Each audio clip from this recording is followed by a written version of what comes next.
everybody. Thank you for joining me at the Hey Sis You First, very first podcast show.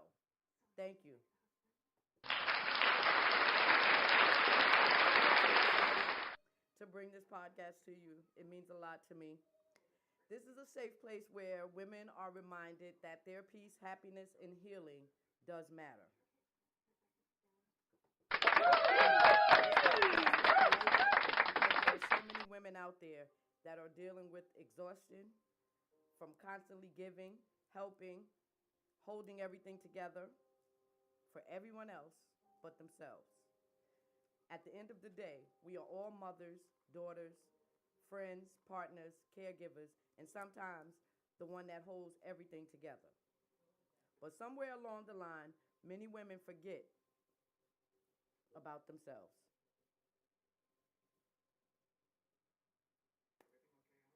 We forget about our dreams.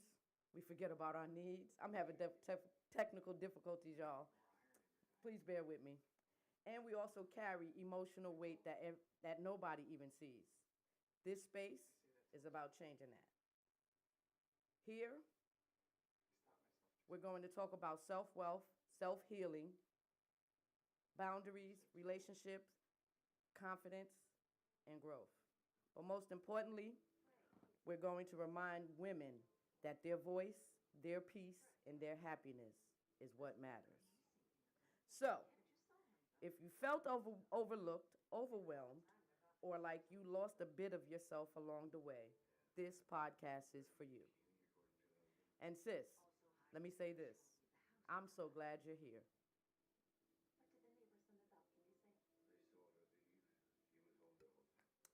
So, I have my first guest coming on, but she's not on this. She'll be on live on another media channel. But we're going to still add her in as soon as she comes on.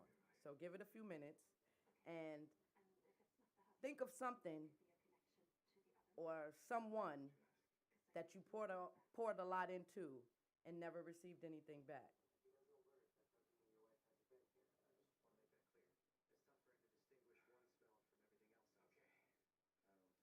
Ah,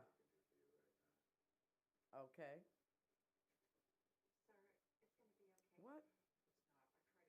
I'm sorry, y'all.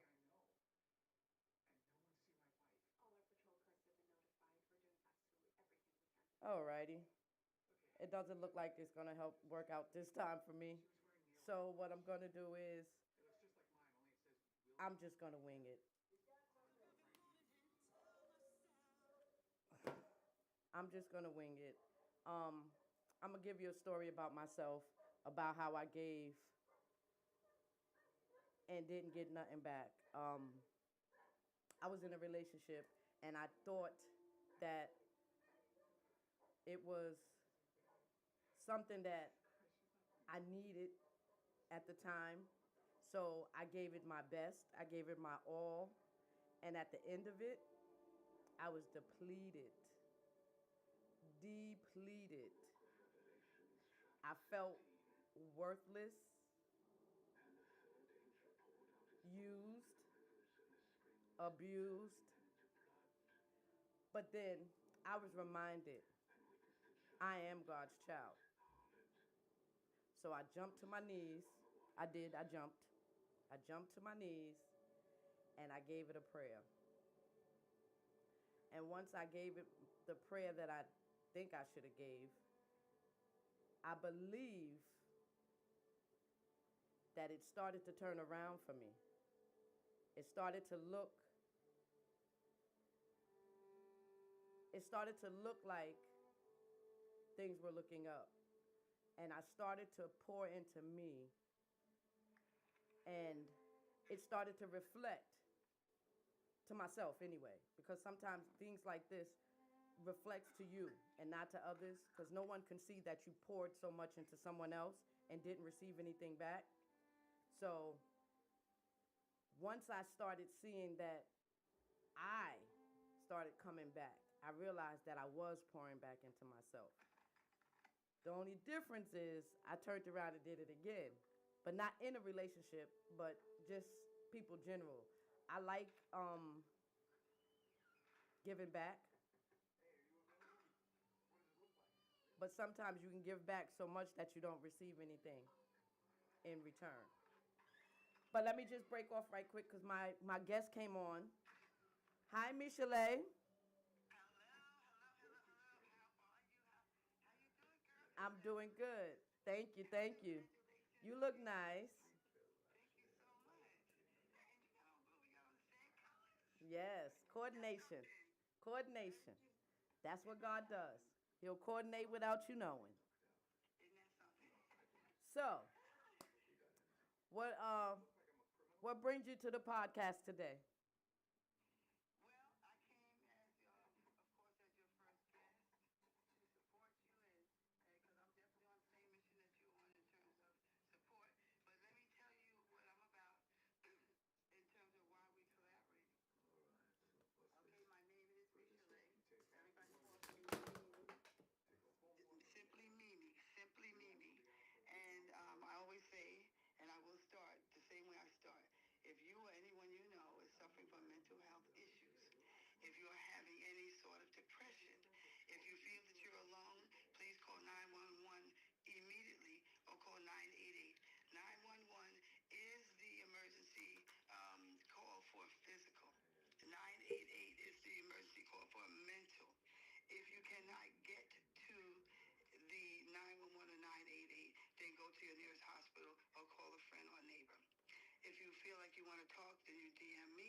Mm-mm.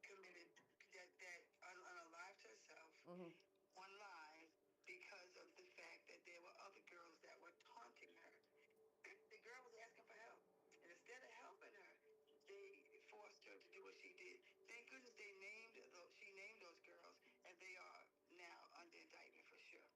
Okay.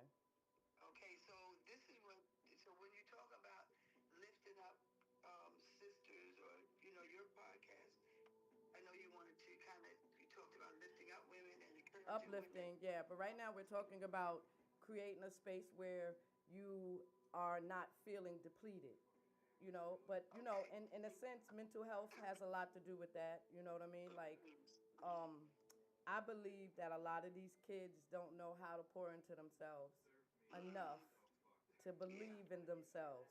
So suicide does play a factor in that, as well as adults. You understand? So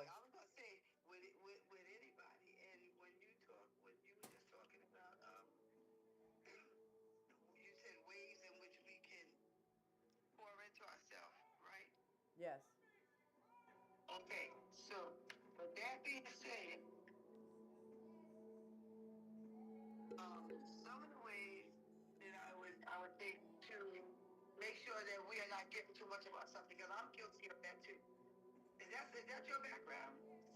Yes. Oh shoot! I never turned the TV off. That's how live we are, y'all. That's how live we are.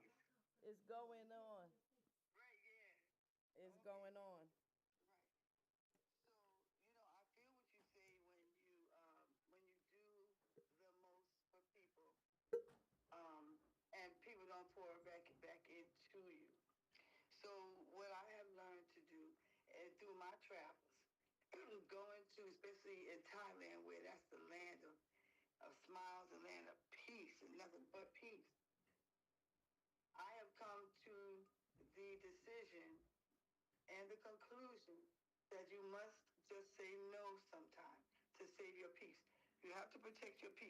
I have done all I can do for my children, and I still do for anybody that needs help.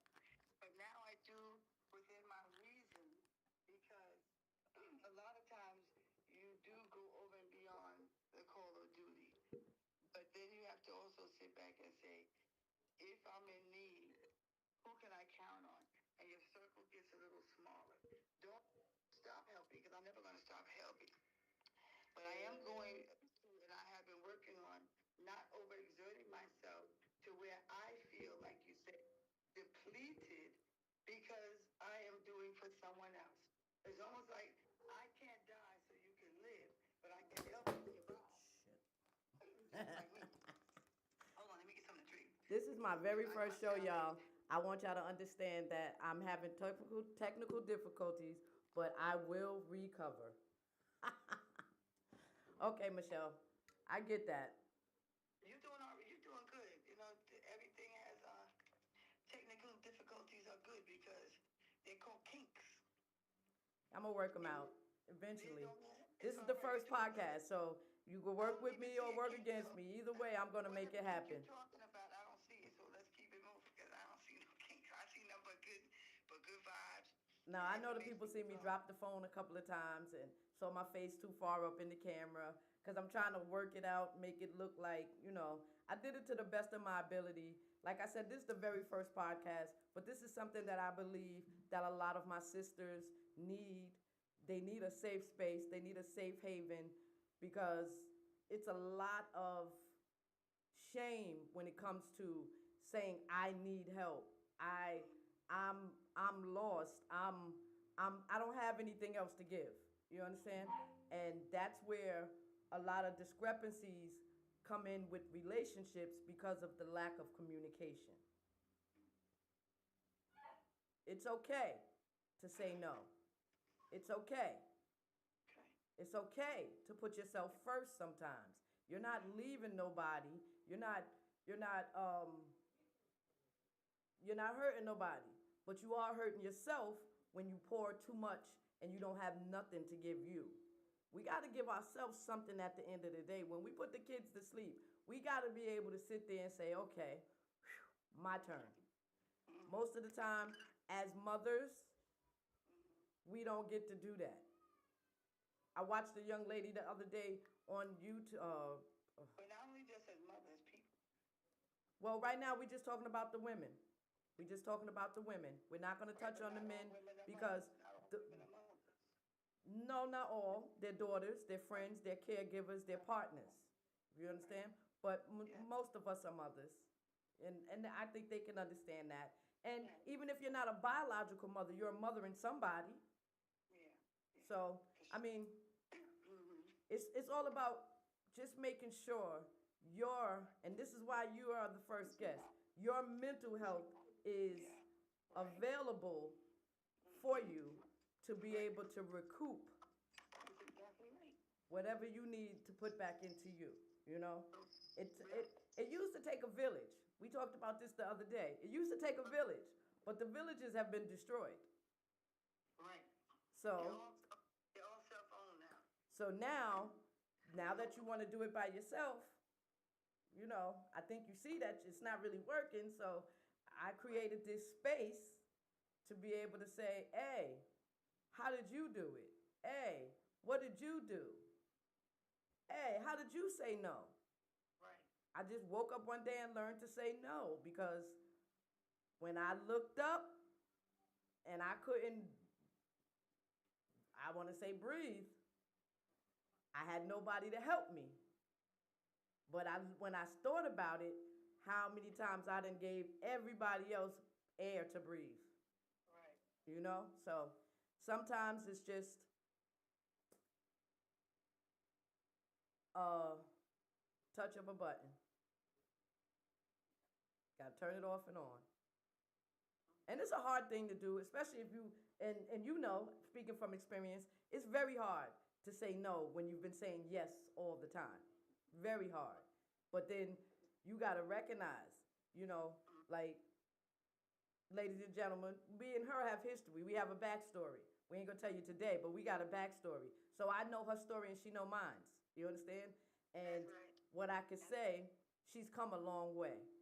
She's one of the reasons why I decided to make this podcast pop, because I saw her pouring into the world. No one poured back into her. And when she looked up, she said, "Sis, what about me?" So I started pouring into my sister to let her know, you ain't forgotten. You forgot you. And once she started seeing that, girl, this mother sucker ain't sat down since. She been doing her as she should. Her kids are grown. Her husband's gone on to greener pastures. You understand? And now it's just her. So, you know, and I'm glad that she started this foundation for mental health, because she knows, as well as I know, where that could take you, how it could break you, or even make you. Yeah. So, yeah, I'm glad we did this. I'm glad we did this. I am too. It needs to be talked about because a lot of people don't want to talk about mental health. Years ago, everything was always swept under the rug. Oh my We didn't goodness. talk about anything, even they didn't even talk about cancer. They called it the big C. You know So how we high didn't. that rug was, though? You step on mountains going in that house. Yeah, yeah. They didn't talk about it, but it's important that we uplift sisters and make people realize that you do have this the first law of nature is self-preservation. Absolutely. So It's even the when first in the reservation. airline industry, when I used to work for the airline, and when you're on the plane, the first thing they say is, please secure your mask on your face, tighten it up, and secure your bag, and then you'll be able to help the next person. Because you cannot help somebody if you can't help yourself first. Absolutely. So if you Totally don't put agree. your own mask on to give yourself air and oxygen to breathe, you will not be able to breathe to help anybody else. Absolutely. Totally agree with that, sis. That's a very good That's a very good analysis, too, when you think about it, because we do that a lot, even as human beings. Listen, I'm not excluding the men, but this is what the women need in order to help build the men. Okay?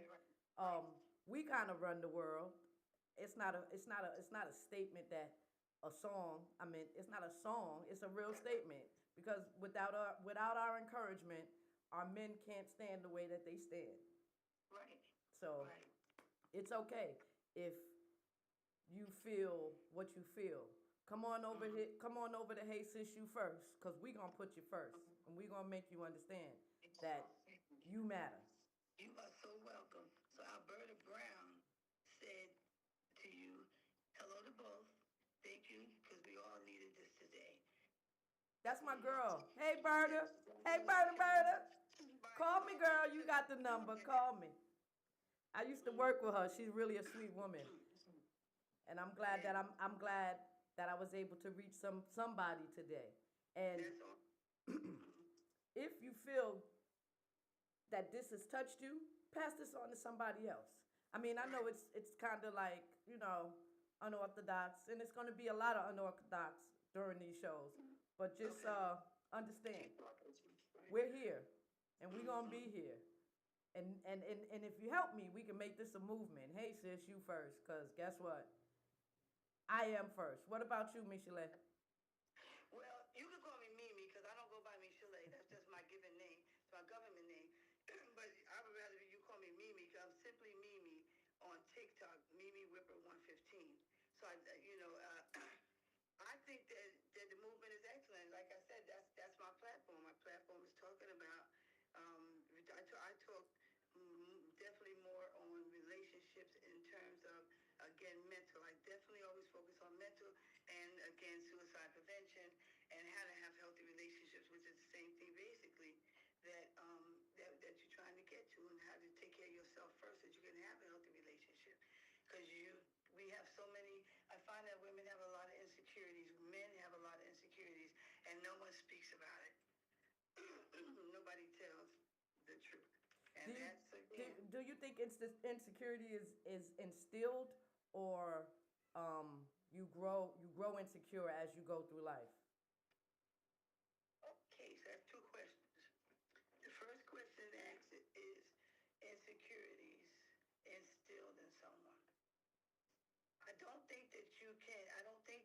insecurities are innate. Absolutely not.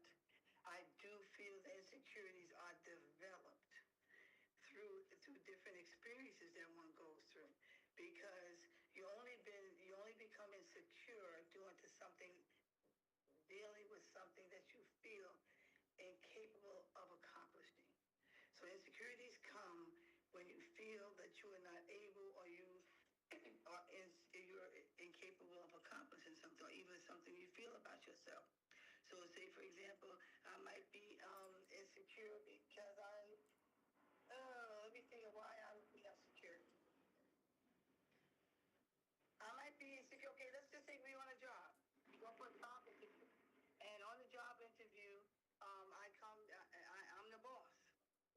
And I interview a person that is very diligent. Their resume, their vita is well put together. They have good history, and references are top. As an insecure person, I'm going to interview that person, and I'm going to say, I don't know now, because I've been on this job for 15 years and 20 years, and here this person coming, and he probably going to think he know everything. You think I'm going to let them take my job? They're not going to take my job, so they're not going to hire that person. Now, here comes another person. Knock, knock, knock. Who is it? Come right in. I have an interview. Yeah, okay, come have a say, hey, how you doing? Welcome, welcome, welcome. Can I see your resume, please? I did go over your resume, but let me look at it again. So now this person has less experience than the other person. He seems to be very they're confident, but they're confident in a subtle way. So now my mind is saying, as an insecure person, oh, in my pretty little friend, I see now that I think I can work with you, because you're not as boisterous Inferior and to me. strong as the Yes. other person. You're not a threat to me. Even though you probably know what you know, I see other things that we can work with that still make me feel like I'm the boss. And I still give you your shine, because I see that you're not as good as me by any means necessary, like the other girl. So now you hire that person, and then now you give that person their props, but you ain't gonna give them but so much, because you don't want them to outshine you until the day that they do. So that your insecurities come different ways. A woman being insecure The question, not another woman. the question, Yeah, the first question that I posed: do you think insecurities are instilled? And I believe, no. I believe so. I've watched My people answer watch. was no. I know you said no, but I believe I've seen people watch other insecure people, and I'm gonna use family for example. Yeah, And I want to know how you instill insecurity. they watch their insecurities. They watch them go through insecurities, and they adapted to those. You understand? It's just like watching your mother cook something and learning that way, learning how to cook collard greens the way that your mother cook them. I watched people take insecurities from what they were shown and carry that with them and use it. Give me an example, because I'm not following that. Okay. Give me an example of how someone witnesses an insecurity. I watched this young lady that I grew up with. I watched this young lady who I grew up with. Her mother was very, very. You're saying she's watching. Okay. Can I talk? Can I? I'm just trying to get clarity, so that when you answer, I know what I'm asking. You're asking me to explain how it's instilled in someone. How can someone watch someone do something and then take it on? Easy. She watched her mother have insecurities about different relationships, even with family. She adapted those ways that her mother had about the insecurities, and she took them and used them with the same relationships. Okay? And it didn't manifest for her the way that it did for her mother. It actually was worse for her. Wow. Because she didn't have understanding of why she was even responding to them like that. Okay? So one day, it was, I don't want to, because, I don't know who's listening, but I'm not really trying to tell too much of her business. One day, something tragically happened, and they had to look to her. Her being insecure, she didn't know what to do. She panicked. Somebody grabbed her and said, hey, listen, what your mother went through, you don't have to go through it. What your mother chose It's her choosing, not yours. Okay? Right. You have the right and the choice to do it different. Right. So I don't know. I guess a light bulb came on because she had changed her perception and her insecurities. She became shit. I mean, shoot. She's one of the top lawyers right now. You understand? That's excellent. So I'm smiling because that's an excellent analogy. I definitely seen that and understood it. And I can honestly say, I think I was a victim of that at one point, watching someone else's insecurities and I adapted to it. And then I had to realize that's not me. Right. That's not mine. That's not how my story's gonna go. So, it's all in what you choose to. If you choose to settle in that, then that's what you're gonna get. But if you choose not to, hey, there's many options. Okay. Okay. I can see that. I can definitely see through your analogy that's yeah, you can look at somebody's insecurity and incorporate that into your life. You sure can. It's like being scared of heights. You never take your kid up on a roller coaster because you're scared of heights. Now the kid is scared of heights. Listen, and that happened to my son. His father was detrimentally scared of heights. Okay? My son watched him, and then my son adapted that. And I'm like, boy, you stronger than that. That was good. That was very good. So, yeah. Sure, I could see that. I definitely could see that for sure. So, Yep. we've already concluded our half hour. I think this was fantastic. Thank you. Thank you. I think this was great. Thank you. I appreciate you coming, and we're going to have you as a recurring guest because you have some more info for us. Okay? So if I leave you with anything, I need you to know you could put yourself first. Absolutely. Okay? And that's how you made me feel. And I'm sure that's how you made everybody else feel. I hope so. To put yourself first. I need you to put yourself first because right. the way the world is going today, everybody's feeling like it's the end of the world. We about to die. That's right. We gonna starve to death. Listen, whatever it may be, right? Whatever the cards may call for, always put yourself first. Right. Right. Okay? Yeah, that's right. Very good. Jeannie is clapping. And you know what? I'm going to give you a round of applause. Thank you. For your first podcast. You did fantastic. Let me cheer. No, you did not just cheer. Yes, we did. Yes, we did. Yes, we did. I love it. You did fantastic. Thank you. Thank you. I appreciate you having me come on. God. I do appreciate you having me come on as your guest. And we're going to further talk more about your foundation, and we're going to get more into mental health. A couple of more episodes down. Yeah. A couple more episodes down. You can plug it after I'm finished, but a couple more episodes we're going to talk about mental health because that's one of the I can't remember off the top of my head what I wanted to say, but that's something we're going to discuss in a couple more episodes. Right now, I'm just trying to get my feet wet and get everybody used to seeing this face and hearing this voice and commenting. I'm going to put up a poll later just to see, what we discuss. And the question is going to be this. Do you pour more into others than you do yourself? It's a two-part question. And then why? So, yeah, that's a question for homework next week. Same time, same place. Okay. And this is your girl Darcy with Hey Sis You First podcast. And remember, your happiness, your growth, your healing, and your peace all matter, sis. So if you don't know, you first.